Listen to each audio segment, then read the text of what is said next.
राधे राधे दोस्त, मैं Pappu Verma, my YouTube channel अपना बिहार पप्पू वर्मा में आपका स्वागत है। आज हम आए हुए हैं नालंदा जिला के एकंदर शरीफ सराय के नज़दीक औंधारी धाम। देख लीजिए, आप देख रहे हैं ये औंधारी धाम मंदिर है। हम आपको यह औंधारी धाम मंदिर की खूबसूरती एवं यहाँ के जो इतिहास है उससे हम आपको अवगत कराएंगे। तो आप हमारे YouTube चैनल से जुड़े रहिए और देखिए कि आखिर ये औंधारी धाम का क्या इतिहास है, कब इनका निर्माण हुआ है और आज की स्थिति में ये कैसे हैं। तो चलिए मंदिर के अंदर चलते हैं।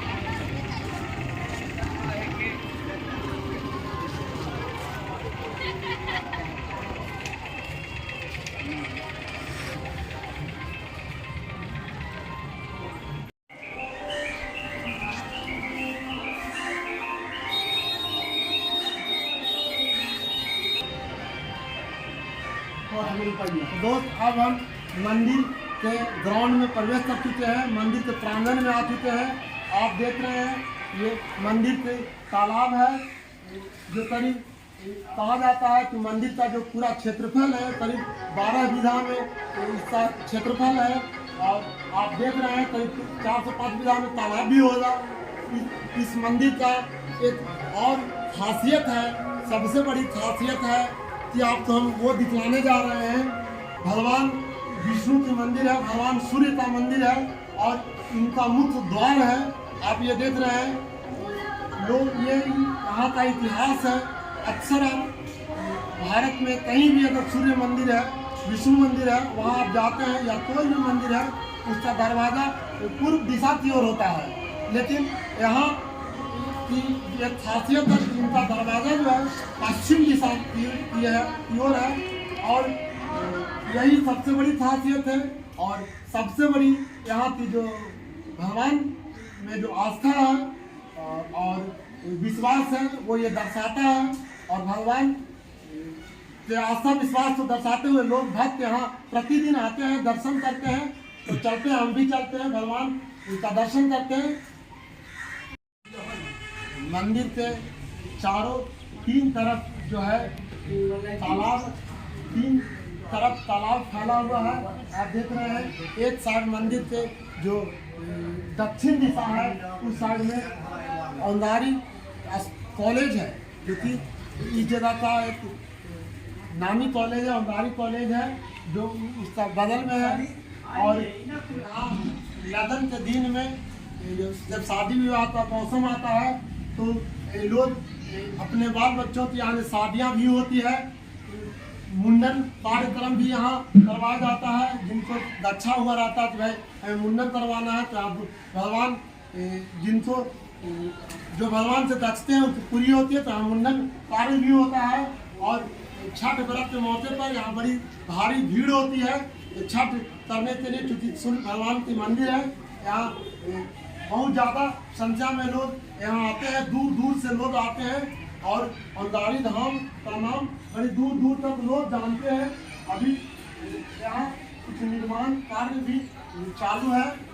अब हम आपको मंदिर की जो स्थिति है, यानी इनकी जो मंदिर का जो गेट है वो पश्चिम दिशा की ओर क्यों हो रहा उसके बारे में आपको हम बतलाते हैं। तो चलिए मंदिर के द्वार के पास हम चलते हैं।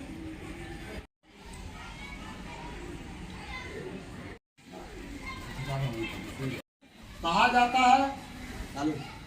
जाता है ये मंदिर जो औंधारी धाम है, इस मंदिर का निर्माण द्वापर युद्ध में भगवान श्री कृष्ण के पौत्र श्याम जी को कुष्ठ रोग की बीमारी हो गई थी और वो ठीक नहीं हो रहा था। तो उन्होंने नारद जी से इसका सॉल्यूशन पूछा। तो नारद जी ने श्री कृष्ण भगवान को एक उचित परामर्श दिया कि भगवान अगर आप एक रात में 12 सूर्य भगवान की मंदिर को निर्माण कराते हैं तो श्याम जी का जो है कुष्ठ की बीमारी समाप्त हो जाएगी। और भगवान कृष्ण ने एक ही रात में 12 मंदिर भगवान सूर्य भगवान की 12 मंदिर बनाए उसी मंदिर में से एक औंधारी धाम की मंदिर भी है। उसके बाद यह स्थिति है कि करीब 1500 ईस्वी में जब मुगल साम्राज्य यहाँ जब इंडिया में हमारे देश भारत में जो मुगल साम्राज्य का उदय हुआ उसका राज आया, तो मुगल साम्राज्य का कोई शासक था जो हर मंदिरों को तोड़ता हुआ और मूर्ति को चुराता हुआ इधर उधर दफनाता हुआ औंधारी धाम भी पहुंच गया। जो ही यहाँ पे मंदिर में हाथ लगाया, कुछ प्रतिमाओं को वो गायब भी कर दिए, लेकिन जैसे ही भगवान विष्णु की प्रतिमा में हाथ लगाया, भगवान सूर्य की प्रतिमा में हाथ लगाया, तो वो टस से मस नहीं हो पाए।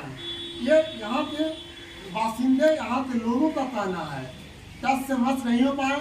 तो अंत में वो जो शासक था वो भगवान विष्णु से कहा कि अगर वास्तव में तुम भगवान हो, अगर वास्तव में तुम में शक्ति है, तो इसका जो तुम्हारा जो मुख है जो पूर्व दिशा की ओर है वो पश्चिम दिशा की ओर हो जाए।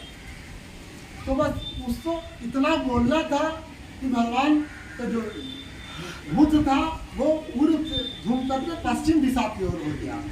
यहाँ के लोगों का कहना है कि उस समय यहाँ का जो मंदिर का जो दरवाजा था वो पश्चिम पूर्व दिशा में था, और पूर्व दिशा में ही एक करीब छोटा सा तालाब भी था। लेकिन जब से यहाँ का स्थिति पश्चिम दिशा की ओर मंदिर पे हो गया, तो 1500 ईस्वी से आज तक यही स्थिति है। मंदिर का जो दरवाजा है पश्चिम दिशा की ओर है।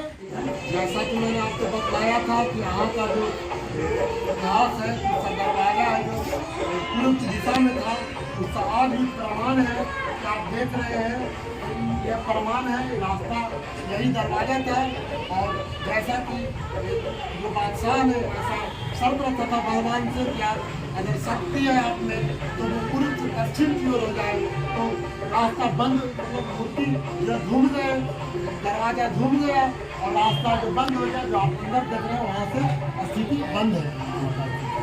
और यही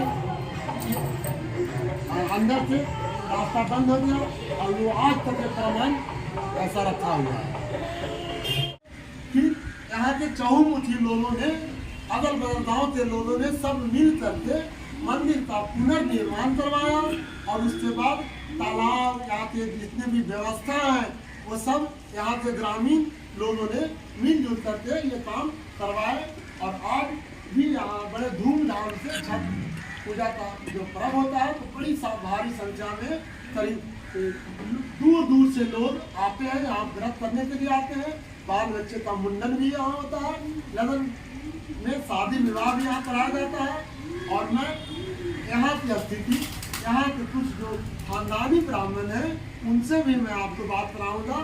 उससे पहले मैं आपको भगवान का दर्शन करवा देता हूँ, भगवान विष्णु का दर्शन करवाऊंगा, भगवान सूर्य का दर्शन करवाऊंगा, और वो प्रतिमा का भी दर्शन करवाऊंगा जिसे मुगल बादशाह ने हटाने का प्रयास किया था, लेकिन वो टस से मस नहीं हो पाए थे। वो अपनी शक्ति का परिचय से दिए थे। तो आज मैं वही शक्ति, वही मूर्ति का दर्शन मैं आपको कराऊंगा, और आप भी धन धान की प्राप्ति होने वाली है। सारी बात बोलने वाले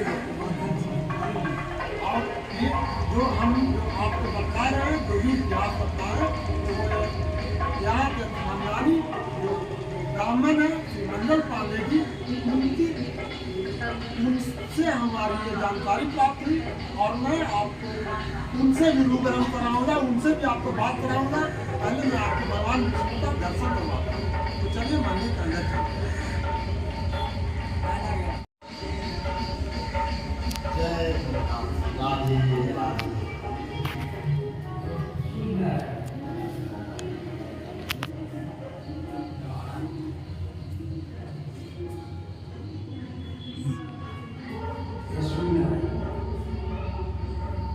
आप देख रहे हैं भगवान के प्रतिमा का आपको हम दर्शन करवाने जा रहे हैं। ये भगवान सूर्य की प्रतिमा है, जिन्हें यही प्रतिमा जो था इन्हें मुगल सम्राट ने यहाँ से हटाने का प्रयास किया था। और ये भगवान विष्णु की प्रतिमा है। ये मैं यहाँ के जो खानदानी ब्राह्मण हैं मंगल पांडे जी, उनसे वही हमें उनकी अति में मैं आपको बता रहा हूँ। और बाकी इस मंदिर में 12 सूर्य हैं। 12 का स्थान है। अच्छा। और उसके बाद गणेश जी हैं। गणेश जी इनका कहना है कि इस मंदिर में करीब 12 सूर्य भगवान की प्रतिमाएं हैं। उसके बाद गणेश भगवान की प्रतिमा है। सदा भवानी दाहिनी सन्मुख रहे गणेश, 5 देव मिल रक्षा करे ब्रह्मा विष्णु महेश, सब निर्माण है। सब विराजमान है यहाँ। आपने ये मंगल पांडे गीता दीवान से सुना। अब देखिए ये यहाँ मूर्तियाँ लगी हुई है, गणेश भगवान की मूर्तियाँ लगी हुई है। फोटो ले लीजिए, फोटो से उनको दे दीजिएगा चारों से। एक घंटा है, घड़ी है, पंखा है।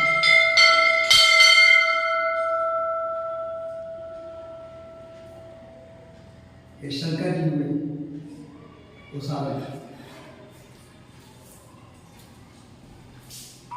शंकर जी।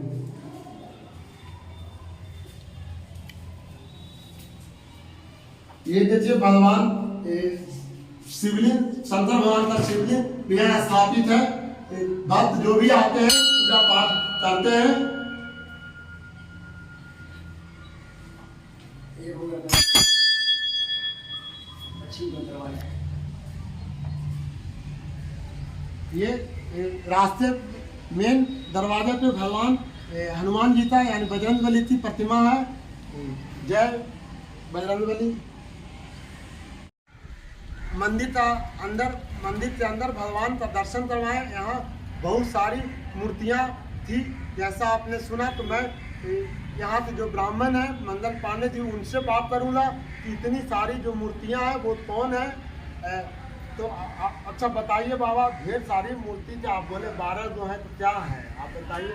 12 सूर्य का स्थापना हुआ और उसके बाद मैंने गणेश जी हैं और मैंने सदा भवानी दाहिनी सन्मुख रहे गणेश, 5 देव में रक्षा करो ब्रह्मा विष्णु महेश, सब विराजमान। अच्छा, यहाँ जितने भी मूर्ति है वो सब काला पत्थर का मूर्ति है। और जितने मूर्तियाँ जो हैं काला मूर्ति देख रहे हैं, सब विश्वकर्मा का अपने हाथ से बनाया हुआ है। अच्छा, तो क्या ये सब द्वापर काल युग से ही मूर्ति है? जी हाँ। अच्छा, तो सब ये द्वापर काल भगवान कृष्ण द्वारा ही स्थापित मूर्ति है जी। सूर्य भगवान की मूर्ति है। यहाँ तो इतवार तो मेला उला भी लगता होगा। प्रत्येक रविवार को मेला लगते हैं, श्रद्धालु लोग आते हैं और दूध प्रसाद फल जो भी इच्छा होता है चढ़ाने का, मन्नत मांगते हैं, सबको पूरा होता है। और तालाब में स्नान करने से कुष्ठ व्याधि रोग और अन्य प्रकार के जो बीमारी होते हैं सब दूर हो जाते हैं। ये भगवान कृष्ण का आशीर्वाद है। हाँ, इनकी महिमा है पूरा। और बहुत दूर दूर के लोग आगंतुक लोग आते हैं, छठ व्रत करते हैं, कार्तिक और चैत दोनों मेला में आते हैं। लगन में शादी विवाह भी यहाँ होता होगा। लगन में शादी विवाह होता है, मुंडन होता है, पूजा होता है और हवन वगैरह होते रहता है। यहाँ आप लोग जो है तो सुनने में आता है कि आप लोग खानदानी ब्राह्मण यहाँ के हैं। हाँ, लिखा हुआ रजिस्ट्री वगैरह कागज बना हुआ है 4 गो के नाम से, 4 पन्ना के नाम से हथियार भी बना हुआ है। तो आपने सुना इस मंदिर से जो ये जो 2-4 जो ब्राह्मण हैं, ये खानदानी ब्राह्मण हैं और इन लोगों के अधीन में ये यहाँ का सुरक्षा देखभाल सारी व्यवस्था है और बड़े ही प्रेम से, बड़े ही लगन पूर्वक ये अपनी कार्य को निर्वहन करते हैं। तो मैंने आपको यहाँ की जो हिस्ट्री थी, जो इतिहास था, वो मैंने आपको बतलाया। और अगर आपको इसमें कुछ कमी महसूस हुई तो हमें कमेंट करके ज़रूर बतलाइए। तो दोस्त, ऐसे ही रोचक जानकारी के लिए हमारे वीडियो को लाइक, सब्सक्राइब एवं शेयर करें। आपका पप्पू वर्मा। जय श्री राधे राधे, जय श्री।